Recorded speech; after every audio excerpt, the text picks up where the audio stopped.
Welcome to the Village Well podcast, brought to you by Village Well Books and Coffee in downtown Culver City. Welcome back to the Village Well podcast. I'm Jennifer Casper, your host. And I'm Josh Stratton Carlson, your producer.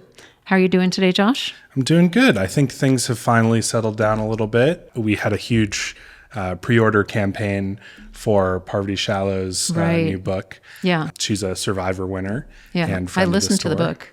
Mm-hmm. It was really interesting. I knew a little bit about her story. I never watched Survivor, but I'd known her because she's visited the shop off and on for the last couple of years since we've been open.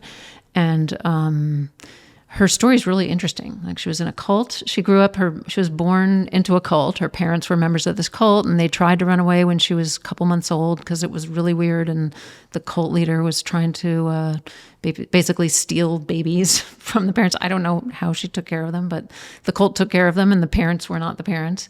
And but then the parents went back because they couldn't figure out, for the same reasons that led them to the cult in the first place. They were like, we don't know where else to go. They went back. And eventually got out when Parvati was like 9 or 10.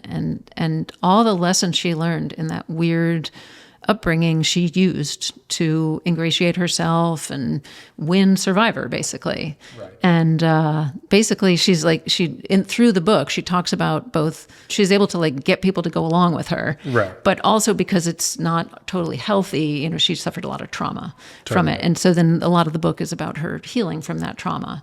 And, through a life of going through a bunch of reality TV games. Totally. So it was really interesting. And she's just like a very charismatic person. So and it was very sweet. She brought her kids. Oh, she brought her daughter. Her daughter was helping her DJ. And was like, thank you all so much for coming to my mom's event. That's so sweet. Yeah, I couldn't be here for the event, but I heard that. But we've got a good one for you today. Oh yeah, our interview with Lil Miss Hot Mess. Mm-hmm. That was fun. I really wanted to interview her. Yep. And give her an opportunity to tell our audience and us, in depth, like why drag is important. She's a drag queen who writes books, children's storybooks, and does drag queen story time. So I did that interview with Shira Sir John, who's one of our children's booksellers.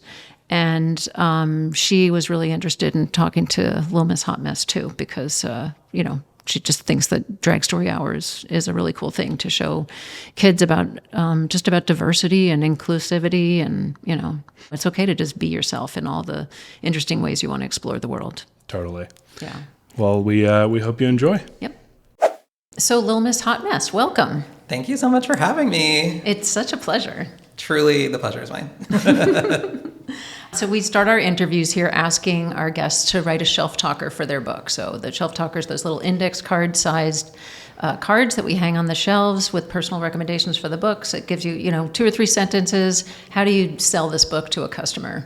Well, my latest book, Make Your Own Rainbow, A Drag Queen's Guide to Color, is, I would say, for anyone who wanted the biggest box of crayons they could find, for anyone who loved to mix and match different colors and patterns, or for people who like to go monochromatic with all the different hues in one color family. And it teaches kids names of unconventional colors and how to use that to expand their imagination. Amazing. That might be a little longer than an index card, but a little drag queens, we talk a lot. Yeah. And someone seeing the book, they would realize it's a book about drag. So when you're talking about including all the colors, getting to all the things that you don't see all the time. Exactly. But that all are beautiful. Yes. Yeah, and I want to arm kids with the knowledge of all these different colors, right? I want them to be able to say, my favorite color is puce, or my favorite color is periwinkle. Because I was that kid, right? Yeah. I loved to I took pride in that kind of knowledge, and I want other kids to have that as well. We want to know, what is drag and why should we celebrate it, and how did you get to be writing books about drag for children? Yeah, well, so when I do a drag story hour, what I tell kids is that drag queens, we love to sing and dance and tell jokes. We love to wear our most fanciest, most fabulous outfits that help us feel, or help us express the kind of inner shine that we feel on the outside. And that drag queens, we love to kind of stand up for what we believe in and lead protests and parades.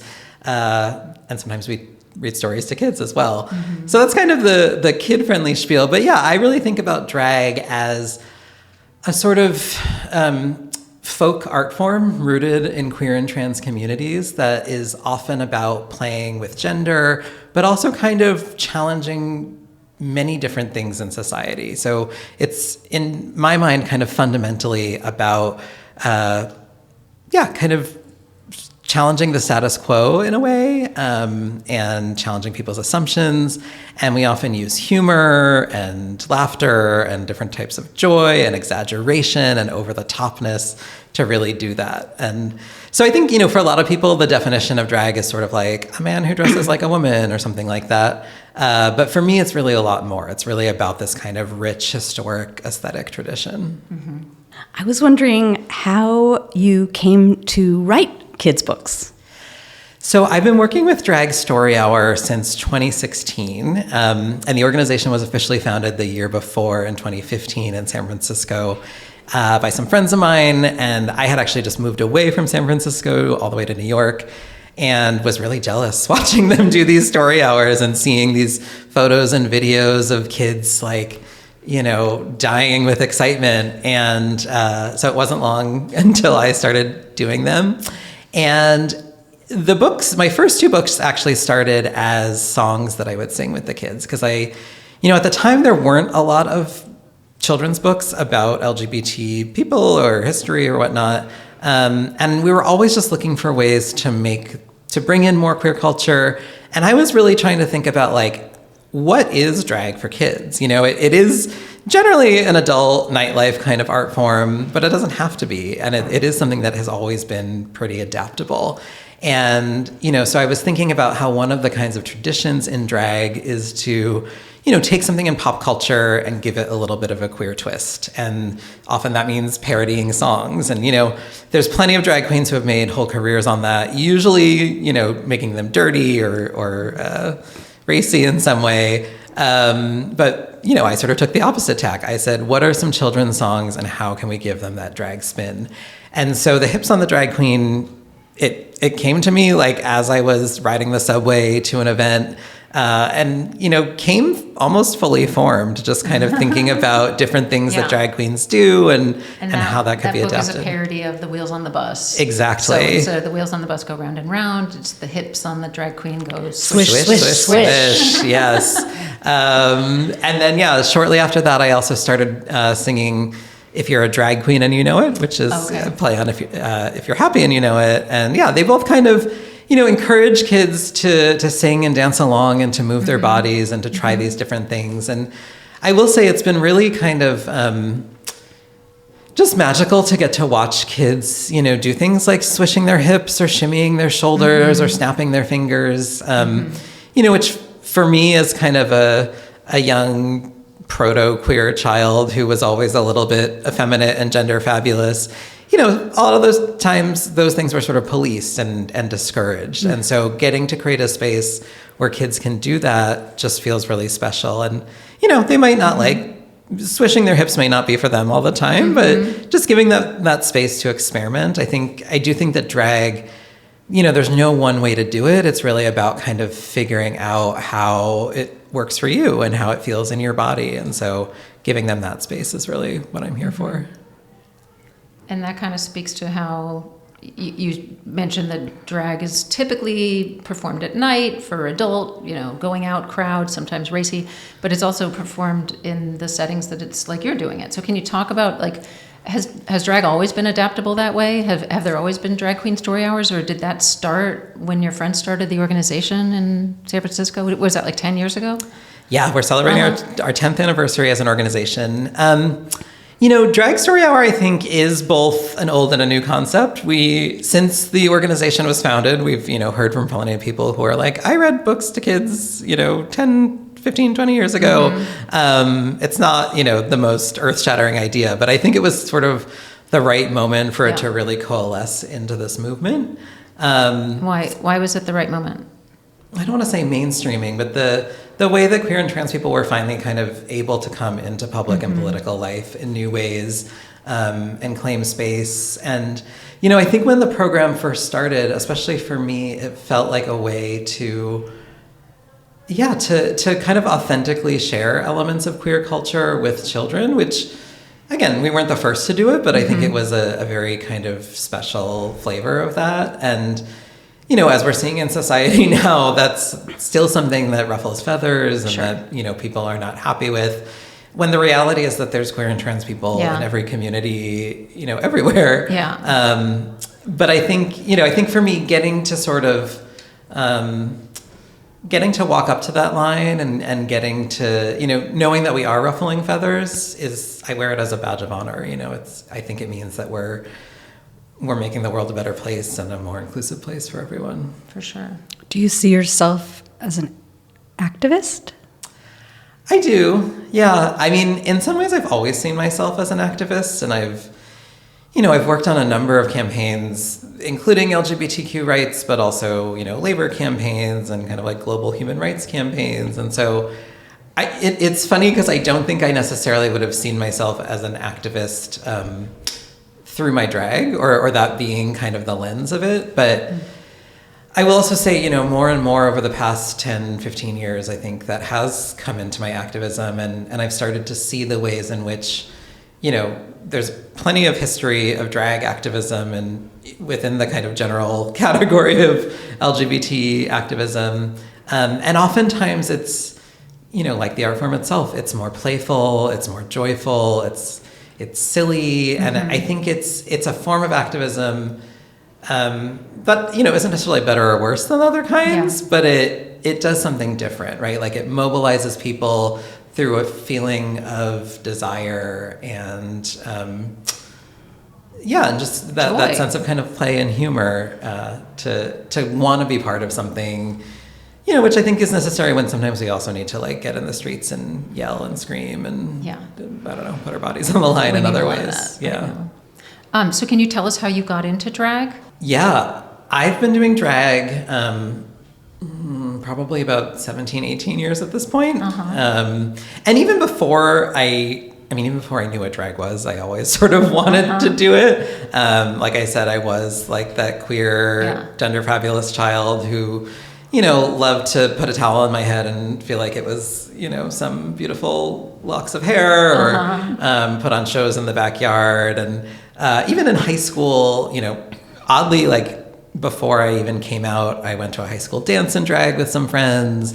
I really wanted to play the drag part of Thisbe in the play within the play in Midsummer Night's Dream, the Shakespeare play. So I sort of dabbled, and in college, I dabbled at a few parties, but it wasn't until my early 20s in San Francisco. I had just moved there and started seeing lots of drag and just kind of instantly knew I wanted to do it. And my very first drag performances were actually with a group called Hogwarts Express the Musical, which was a queer retelling of the stories that maybe shall not be named today. But and so it was mainly kind of actually drag kings and burlesque performers, more of a sort of lesbian sapphic crowd.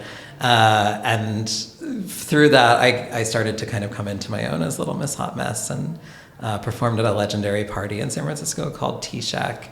And the rest was history. And Drag Story Hour came, maybe 7-8 years into that, I would say. So for the most part, when I started off in nightclubs and nightlife and, doing a lot of kind of political numbers, but also kind of like campy, silly Broadway diva kind of numbers as well.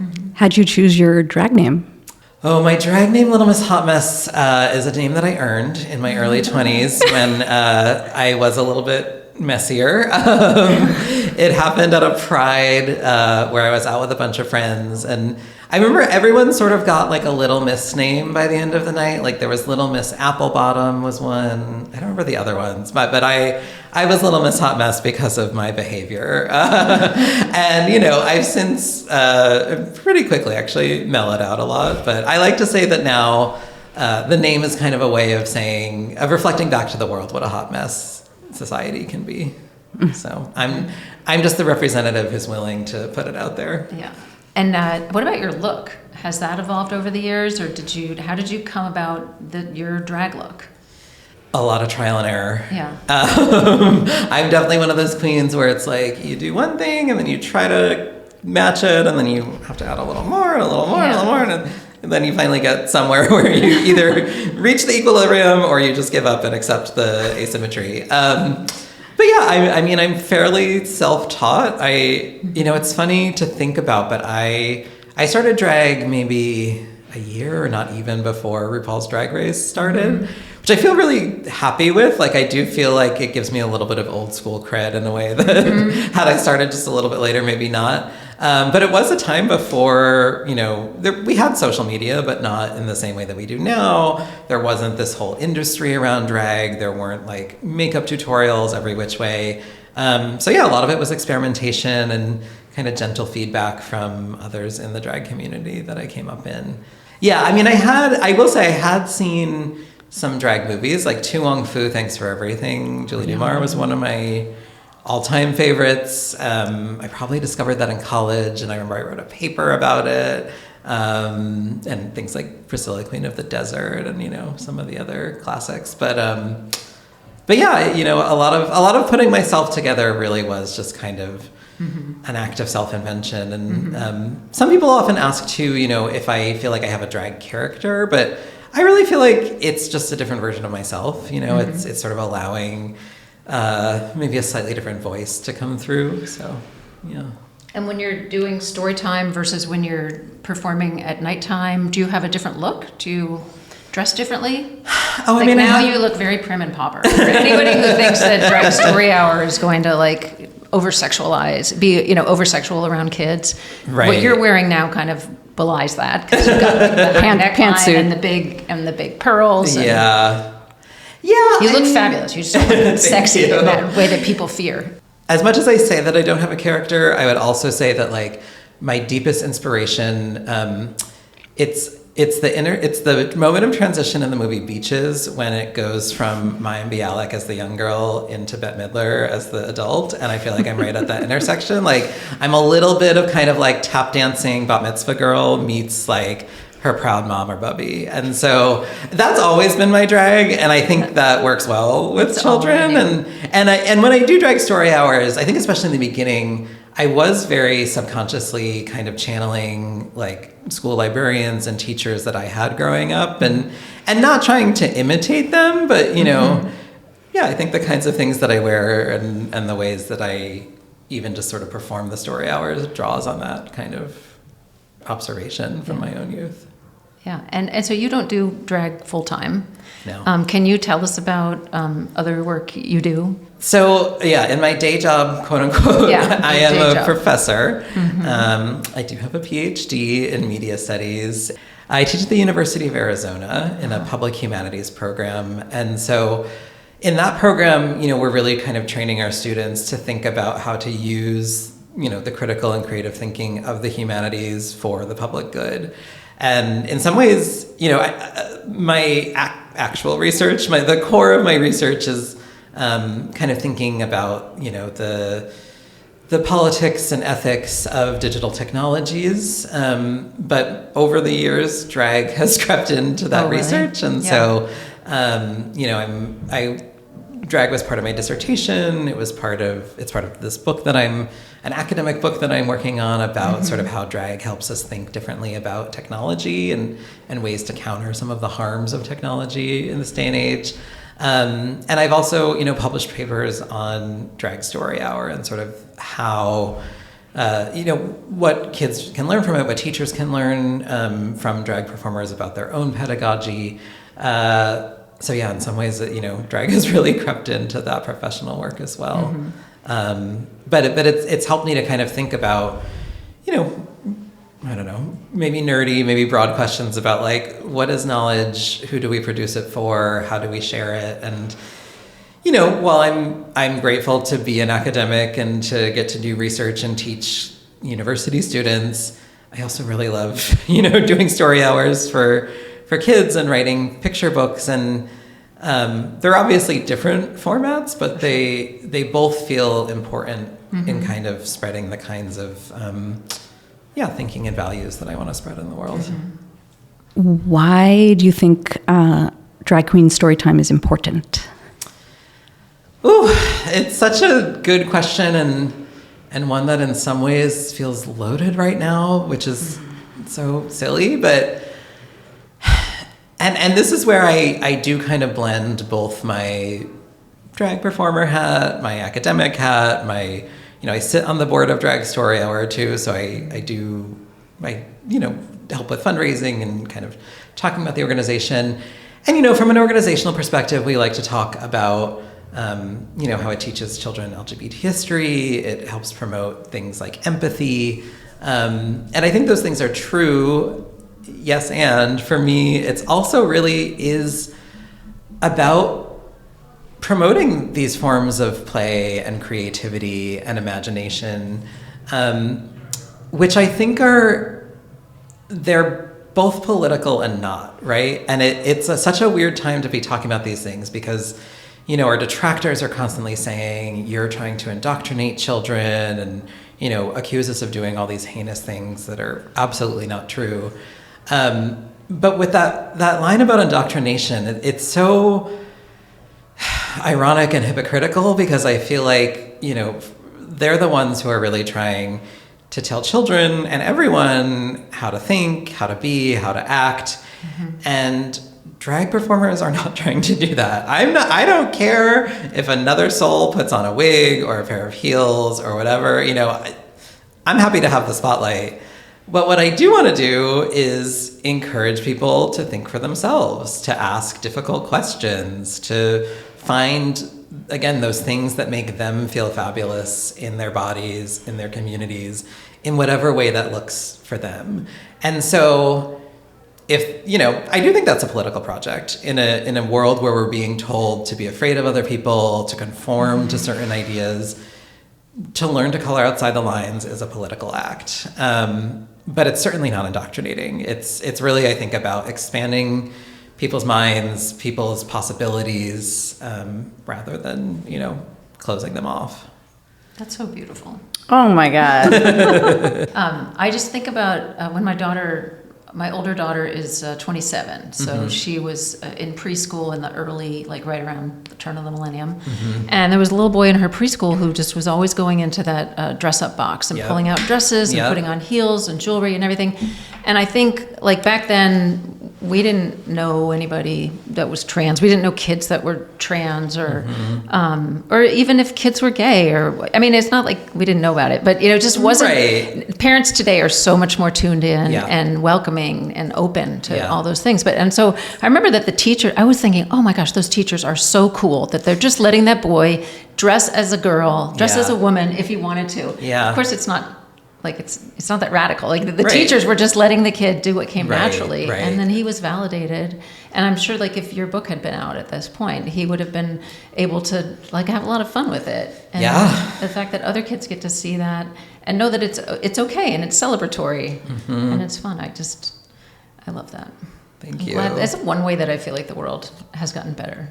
Yeah, and I was sort of saying this before, but as much as I do this for kids, I also do it for myself, right? There is work in kind of, I don't really like inner child discourse, but being able to think about my own child and to, see these alternative pathways that children now have that are so much more accepting and open and just fun and fabulous, that's the other thing. It sometimes I feel, almost like I'm a Pollyanna for kind of talking about play and imagination. But I'm it's such a fundamental aspect of life that unfortunately gets kind of drilled out of us the older and older we get. And for me, finding drag and then being able to understand drag as this form of play, it opens up my mind. It opens up the kind of things that I think I'm able to do. And so I just want to give that to more and more people. So you've written 3 books and there's been 8 years between when they all came out? I wonder. 5 years. Okay. Yeah. So has the reception changed? That's a great question. I think that I've always gotten some praise for it, from the right people. I guess not surprising given the way that the world has turned. You know, my first two books have both been challenged and banned in various places across the country. You know, this newest book has only been out for a little over a month, so I'm sure it'll make its way to lists soon enough. I did recently learn, like in the past year, that my first book, The Hips on the Drag Queen, was the 15th most banned book kind of since 2020 or 2021, when this sort of new resurgence of book bans and challenges started. And again, it's something that I wear as sort of a badge of honor. And it's also just deeply frustrating, you know, to think that something, again, as sort of like joyful and playful as this could cause such a strong reaction. Do you ever feel scared, or do you ever feel threatened? Yeah. I mean, to be a drag queen who reads books to kids these days is to receive hate mail, sometimes death threats, protests at events, all these sorts of things. And I've experienced some of that. I've talked to many colleagues of mine who have experienced that. And actually part of the research that I am doing now is kind of trying to document that and also think about what tools we have as drag performers to challenge that, and how them, again, sort of might be different from how we think about, you know, privacy or content moderation in other contexts. And again, to think about, like, we actually have a lot going for us, right? We have big mouths, we have good senses of humor, and we know how to use that to kind of work a crowd. Right. And so being able to kind of, you know, playfully clap back at somebody or, you know, bring a heckler back in is something that I think, like, other people can learn from. So as much as it is, you know, frustrating and sometimes scary, I do also, in all cases, pretty much, I look back to drag as sort of like the core of my inspiration for how to respond. You wrote an article that was published in the Huffington Post in response to Marjorie Taylor Greene's condemnation of PBS for having you on, or something like that. Yep. And I just cracked up in one of your first few paragraphs. You just said, like, I was so surprised that she had this beautiful picture of me behind her at the hearing, and then the picture that was captured of her in the article was a terrible picture of her. I was like, burn. Yeah, well, I'm just like, girl, you know, take a basic PR class. I mean, like, the classic saying is never work with animals or children, but also like never work with drag queens unless you're ready for us, right? And like, if you're ready to pick on someone your own size, because I mean, we do it all. We perform, we write books, we are our own marketing teams. Like, we know what we're doing. And she chose, the funny thing, and I don't think I've actually said this publicly, is the photo that she chose is a photo that I uploaded to Wikipedia because I wanted a gorgeous, high-resolution photograph out there of me. I did not think it was going to be for the halls of Congress or for my haters to use, but you know, for when I do events and I just wanted one that was like the one that I chose to be the first one to come up. And so lo and behold, that's the one she picked. And that's funny. Let's be real, there are plenty of less flattering photos of me out there in the world.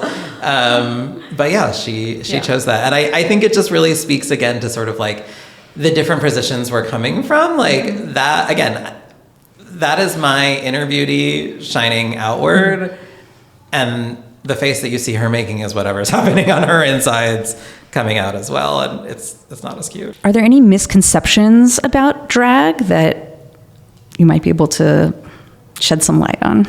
Yeah, I mean, again, I think that for starters, people tend to overemphasize the role of gender in drag, which is fundamental to the art form. It is about gender play, but it's not necessarily about, you know, switching from one to another.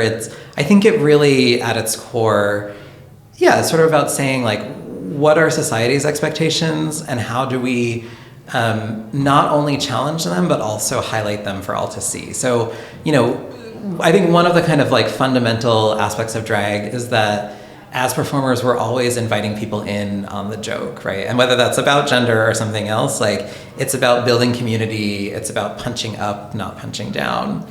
And then I think, you know, there's kind of like an assumption that drag queens are are catty and bitchy and all these sorts of things. And I mean, there are some people who live up to that stereotype, as is the case with any stereotype. But I think, I do think that it's, in general, like, our community is a community. You know, there's whole histories of drag families and of people not only helping each other, you know, like, learn the ropes of drag and get into drag, but also take care of each other and take each other to doctor's appointments, or, you know, show up when you need to move, or like all these sorts of like really just sort of basic fundamental forms of care. And then, yeah, I mean, as I was saying before, I think that our detractors on the right especially, you know, like to say that we're indoctrinating, that we're overly sexual. And yeah, I think they're just kind of looking at, you know, what they want to see and cherry picking certain performances, and again, sort of not really thinking about the versatility of this art form, being able to go into so many different spaces, you know, whether that's a nightclub, a story hour, a museum, a music video, you know, like drag performers, again, we tend to be multi-hyphenates, right? Like we are doing multiple different things. Some people are producing music albums, some are writing books, like it's all sorts of things. So, yeah. So we usually, we end our interviews asking guests to recommend books. So do you have some books that you recommend people read that either inspired you or that you think work in partnership with Make Your Own Rainbow? Yes. Okay. And I've thought of books in 3 different categories, all of which in some ways deal with like drag or queer and trans issues, people. So the first is another picture book. It is called Tabitha and Magoo Dress Up To, written by my friend Michelle T., who was one of the founders of Drag Story Hour and is also, you know, a memoirist and novelist who's written a number of books and actually started her own press recently to promote queer and trans storytelling. And so that one is it's a narrative picture book about a drag queen who sort of like shows up in these kids' room and brings them to a drag story hour. Okay, then I have a middle grade recommendation, which just came out recently, which is called The Queen Bees of Tybee County, which I did see on your shelf the last time I was here. And that's written by my friend Kyle Casey Chu, aka Panda Dulce, who is another member of Drag Story Hour. And so that's a middle grade novel about a queer Asian American kid, kind of like finding his own fabulousness, partly through this fabulous grandmother figure. And then the third, I'm going to take a risk because it's a book I haven't actually read yet, but it's the next one on my to-read list, which is Tourmaline's recent biography of Marsha P. Johnson. And I just know it's going to be good because Tourmaline is a genius and Marsha P. Johnson was a genius. And, you know, I've heard her speak about the book a little bit, and I think she just really, my sense is already that she goes beyond a standard biography to just really sort of contextualize the magic and mythology of this figure in a way that I think both, sort of like demythologizes some of what's in the popular imagination, but I think also really captures her spirit in this way that does speak to her larger than life kind of way of living. Great. Well, thank you for being here. It's so great that we could have you here during Pride twice, once for this interview and then a couple weeks ago when you did Story Hour to introduce your book. Yes, thank you so much. It's really a pleasure. Yeah, it's fun to celebrate these stories. So Pride is too bad that it's only 1 month. Well, gotta wait. We can do it all year long. Oh, no, we will. We don't have to follow the rules. That is true. Thank you. Thank you. If you'd like more information from us, check out the show notes or send us an email at podcast@villagewell.com. You can always order the books mentioned through our website. This episode of the Village Well podcast is brought to you by Village Well Books and Coffee. It was produced and edited by Josh Stretton Carlson, and our theme music is from Noah Vickland. See you next week, and keep reading.